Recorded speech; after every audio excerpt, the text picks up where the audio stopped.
Deus está morto. Essa frase hoje em dia lembra o filósofo Nietzsche, mas tem uma história, uma lenda judaica medieval, na verdade até anterior, que traz exatamente essa frase também. Um homem foi criado em cuja testa estava escrito Yahweh Elohim Emet, Deus é a verdade. Mas este homem recém-criado tinha uma faca na mão e com ela raspou a letra Aleph da palavra Emet, verdade, restando apenas Met, morto. Yahweh Elohim Met. Deus está morto. Esse é um trecho da lenda do Golem, que muita gente já ouviu falar, principalmente na versão do Golem de Praga. Mas nesse vídeo aqui eu vou falar sobre 3 versões dessa lenda do Golem e, a partir dessa lenda, discutir 3 pontos que estão presentes nessa lenda, mas que comunicam, né, ressoam muito com a realidade atual e certas questões, como, por exemplo, a questão da inteligência artificial e a filosofia, claro, da morte de Deus. E esses 3 pontos, né, ou 3 temas que eu vou trazer aqui a partir dessa lenda, são poder, perigo e piedade. Mas antes de falar sobre esses pontos, eu tenho que trazer aqui as versões da lenda do Golem, e eu vou começar com a versão exatamente do século XIII, que conta a seguinte história. Certo dia, o profeta Jeremias começou a estudar um livro chamado Sefer Yetzirah, o livro da criação. Mas assim que ele começou a estudar esse livro, uma voz do céu ressoou dizendo que ele deveria buscar um companheiro para estudar junto com ele. Então ele busca o filho dele e os dois estudam juntos o Sefer Yetzirah por 3 anos. Depois desse período, então, eles decidem fazer algo absolutamente extraordinário, que é, a partir do conhecimento adquirido nesse livro, eles decidem criar um homem, exatamente como Deus havia criado Adão. E eles são, de fato, bem-sucedidos nesse projeto, usando principalmente uma técnica que era escrever ali na massa informe, no golem que eles constroem. A palavra golem no hebraico significa exatamente isso, né? Massa informe, elemento, matéria-prima, coisa inacabada. Mas então eles escrevem na testa desse molde de homem as palavras Yahweh Elohim Emet, Deus é a verdade. E imediatamente essa criatura ganha vida. Só que algo inesperado acontece, que é que ela nasce já com uma faca na mão e ela imediatamente raspa da testa a letra Aleph, a primeira letra de Emet, verdade, e fica como morto. Então, Deus está morto. E aí, diante dessa blasfêmia, né, Jeremias imediatamente rasga as suas vestes, como um bom judeu ali, e pergunta ao Golem, né, por que você apagou a letra Aleph de Emet? E o Golem responde basicamente o seguinte: Deus te fez a sua imagem e a sua semelhança, mas agora que criaste um homem como ele, as pessoas dirão: não existe Deus no mundo, exceto esses dois, Jeremias e o seu filho. Imediatamente, então, Jeremias pergunta ao Golem como é que ele poderia desfazer aquele mal feito, e o Golem explica que ele basicamente deveria fazer o processo ao contrário. Então, Jeremias faz essa reversão do processo e o Golem volta a ser pó e cinzas. Bom, essa é a primeira versão da história do Golem, então, e a gente vai voltar nela para discutir a questão do Sefer Yetzirah, o que isso significa, né, o que trata esse livro. Mas antes eu preciso trazer outras versões aqui da narrativa do Golem, passando agora para o século XVI, uma versão do século XVI que circulava na Polônia sobre o Golem. E essa versão introduz um elemento que está ausente nessa primeira e que é muito característico também quando se conta a história do Golem, que é a questão dos serviços domésticos e do Golem como uma espécie de servo. E o que diz essa versão, então, do século XVI? Ela diz o seguinte, que alguns sábios judeus, depois de recitarem certas preces e observar certos dias de jejum, ou seja, fazer uma preparação individual própria, eles fazem uma figura de barro na forma de um homem e pronunciam sobre ela o Shem HaMeforash, os nomes divinos, e imediatamente a figura adquire vida. Essa figura, então, é colocada para trabalhar, ela não fala, mas ela obedece, e executa, portanto, toda sorte ali de serviços domésticos para os judeus poloneses. Só que tem um detalhe, essa criatura, por algum motivo que a história não explica, ela cresce gradativamente, dia após dia ela aumenta o seu tamanho. Então, ela também tem a palavra Emet escrita na testa.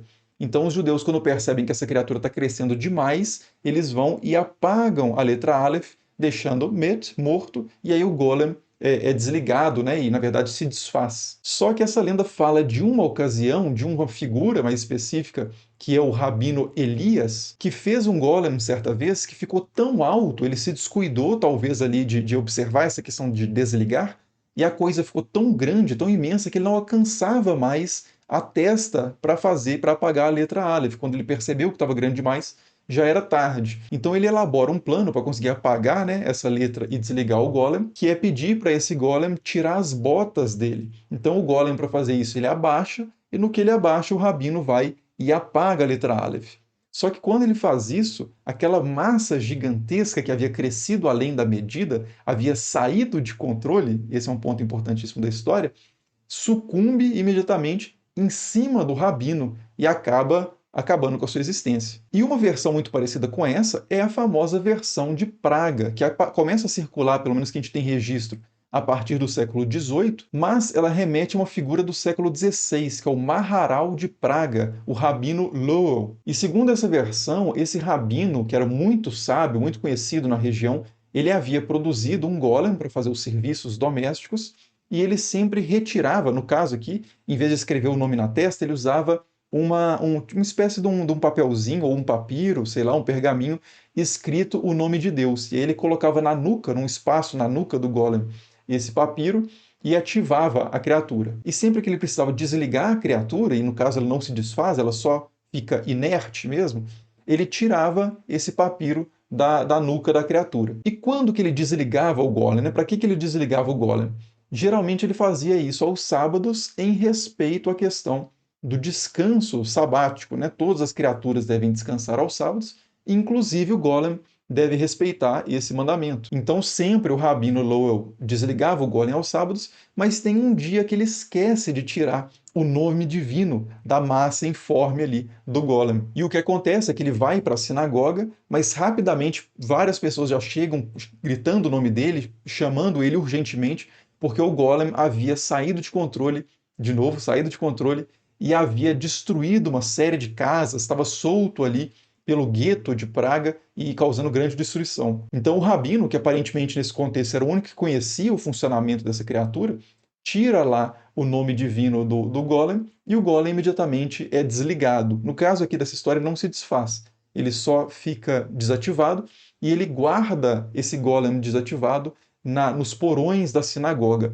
onde dizem, a lenda diz, né, do século XVIII, que até hoje, no século XVIII, o golem está lá. E se você já ouviu essa lenda alguma vez, você talvez conheça outro elemento que não apareceu até então, que é a ideia de que o rabino de Praga, na verdade, não havia criado o golem para fazer serviços domésticos, pelo menos não como tarefa primária, mas sim para proteger o gueto de Praga, das perseguições religiosas, né, as perseguições aos judeus que estavam acontecendo ali na região e em diversas partes da Europa. Essa versão é um pouco mais tardia, mas de qualquer forma ela está dentro do mesmo tema do golem sendo criado para fazer certos serviços, né, para servir, para estar sob o controle e ser útil para esses sábios. Mas basicamente então são essas as histórias, as lendas sobre o golem. Na verdade há muitas outras versões, algumas bem anteriores à do século XIII, como algumas versões que aparecem no Talmud dos séculos III e IV depois de Cristo, e algumas histórias que são dos dias de hoje. As narrativas sobre o golem continuam sendo criadas e circulando em diferentes formas, inclusive se encontra algumas aqui no YouTube mesmo, da boca de alguns rabinos ou de outras pessoas. Mas o que eu queria tirar dessa história? O que eu observo nessa história que é muito interessante como reflexão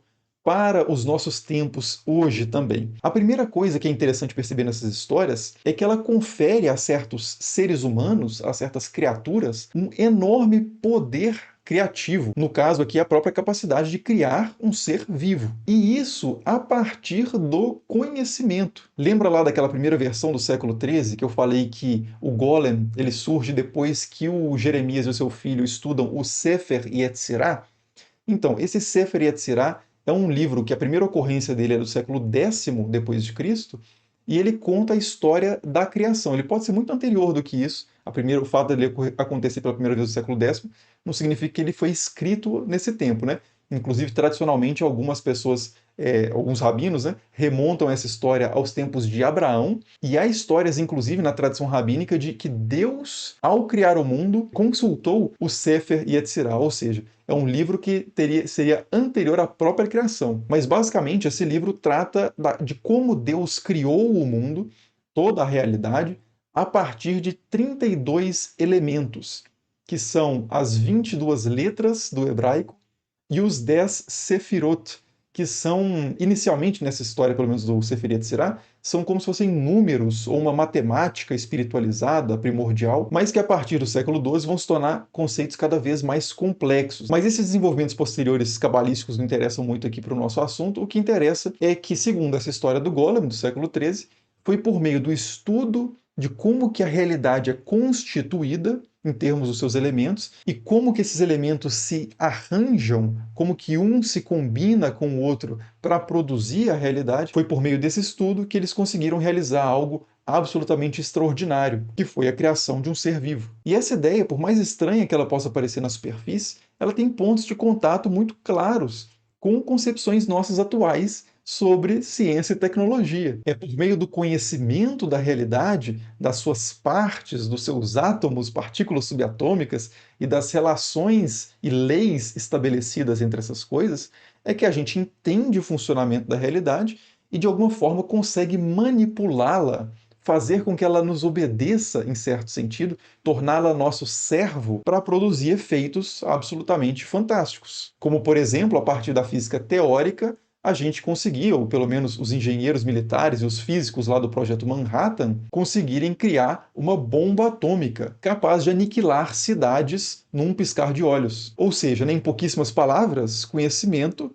é poder. Só que poder é perigo também. E esse é um segundo tema que aparece na história do Golem, que é essa questão da ansiedade, de um certo receio e até de um chamado à responsabilidade diante de novas tecnologias. O Golem, principalmente na versão polonesa e na versão de Praga, ele é uma criatura que é muito poderosa, muito útil, mas pode sair do controle e causar estragos totalmente imprevistos. E trazendo isso para a nossa realidade mais presente, e até mantendo o exemplo aí da física, as usinas nucleares podem nos servir de uma forma absolutamente maravilhosa, produzindo a quantidade de energia para diversos processos e necessidades humanas, mas a gente conhece muito bem exemplos de momentos em que esses servos acabaram saindo do controle e gerando uma grande destruição, como foi o caso de Chernobyl na Ucrânia e o caso mais recente de Fukushima no Japão. E se a gente quiser sair desses exemplos mais dramáticos e explosivos relacionados à questão nuclear, a gente pode ir também para questões mais silenciosas, mas igualmente perigosas, como o impacto dos antibióticos, inicialmente muito úteis para salvar muitas vidas, inclusive, controlar os perigos biológicos, mas que têm produzido em tempos recentes uma questão muito delicada,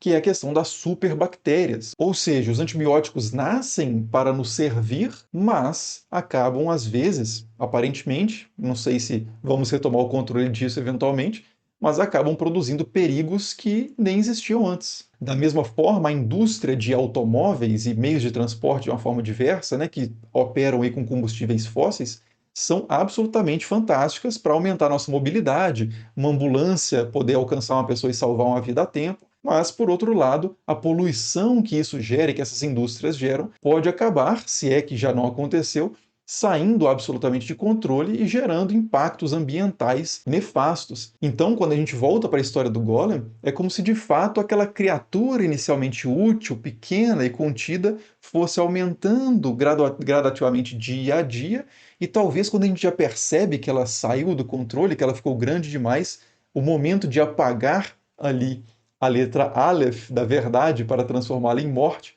pode acabar causando a nossa própria aniquilação. E por fim, passando para a terceira questão, para o terceiro ponto que eu vejo aí na história do Golem, é a questão da piedade. Porque a história, principalmente aquela primeira história lá do século XIII, ela fala de um perigo que não é exatamente o perigo da destruição, de causar a morte de nós mesmos ou de outras pessoas, mas de causar a morte de Deus. Para pegar só uma definição de piedade entre várias possíveis, eu estou pegando uma aqui de João Calvino, que dizia lá no século XVI o seguinte: Eu chamo piedade aquela reverência unida ao amor de Deus que o conhecimento de seus benefícios induz, pois as pessoas devem tudo a Deus, são nutridas por seu cuidado paternal e ele é o autor de todos os bens. Ou seja, para Calvino, a ideia de piedade está muito relacionada ao reconhecimento de Deus como aquele que nos dá as coisas, que faz as coisas, né? É o autor de todos os bens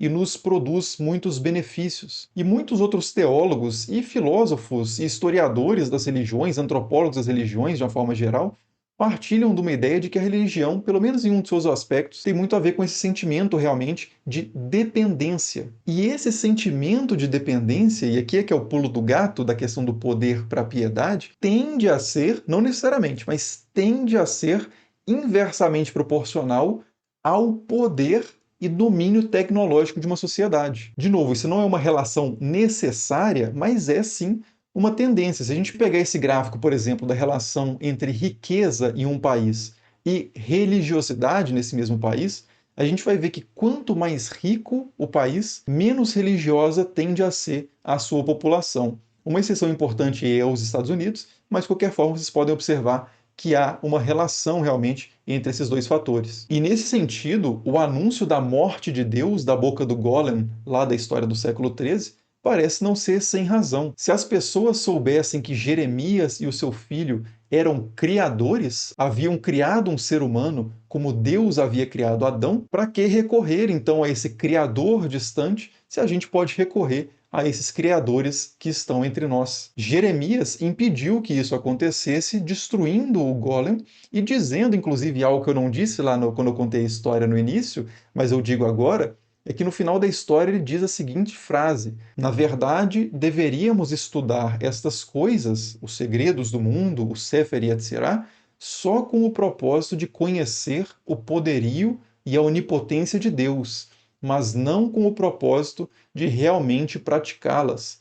Ou seja, de certa forma, Jeremias sacrifica a técnica para salvar a piedade. Mas um outro curso de ação, claro, seria sacrificar a piedade em benefício da técnica. E certamente hoje há muitas pessoas que preferem, inclusive, essa posição e satisfazem, inclusive, os seus anseios mais profundos, tradicionalmente ligados às tradições religiosas, por meio exatamente da ciência e da técnica. Um exemplo mais exagerado, mas real, é a questão do transhumanismo, que acredita no uso da tecnologia e da ciência para a superação da própria condição humana, inclusive na questão da mortalidade, ou seja, alcançar a imortalidade não pelas vias tradicionais de salvação ou coisa do tipo, mas sim por meio do domínio, do conhecimento da realidade, da gramática e da matemática da criação, convertida e canalizada em benefício da criatura pela própria criatura, que se torna então um criador. E é curioso que até as pessoas que são muito menos otimistas e que são, na verdade, bastante pessimistas em relação ao desenvolvimento de certas tecnologias modernas, também expressam as suas ansiedades ali mais profundas e de fim do mundo, apocalípticas, em termos de ciência e tecnologia. Um especialista em inteligência artificial judeu, curiosamente, pelo menos etnicamente, disse recentemente o seguinte: o resultado mais provável da construção de uma inteligência artificial com inteligência sobre-humana é que literalmente todos na Terra morrerão. Quer dizer, alguém que metaforicamente, né, tem rasgado as vestes diante aí da inteligência artificial. Não tanto nesse caso pela questão da piedade, mas pela questão do perigo. Enfim, esse vídeo não tem uma grande conclusão, eu queria só realmente compartilhar com vocês as lendas do Golem e pensar alguns pontos a partir dela, mas eu quero ouvir, claro, os comentários de vocês aí embaixo sobre isso, né? Vocês, diante dessas novas tecnologias e da relação entre essas tecnologias e religiosidade, coisa do tipo também, têm rasgado as vestes ou confiam aí nas novas tecnologias como servos para fazer as nossas tarefas domésticas e proteger o nosso gueto? Deixe sua opinião aí embaixo e depois clica também nesse vídeo aí sobre a lenda do aprendiz de feiticeiro que eu gravei recentemente, que tem muito a ver com essa discussão também. Mas é isso, espero que tenham achado alguma coisa interessante no meio de toda essa confusão aí. Muito obrigado, como sempre, por assistir e até o próximo vídeo. Falou!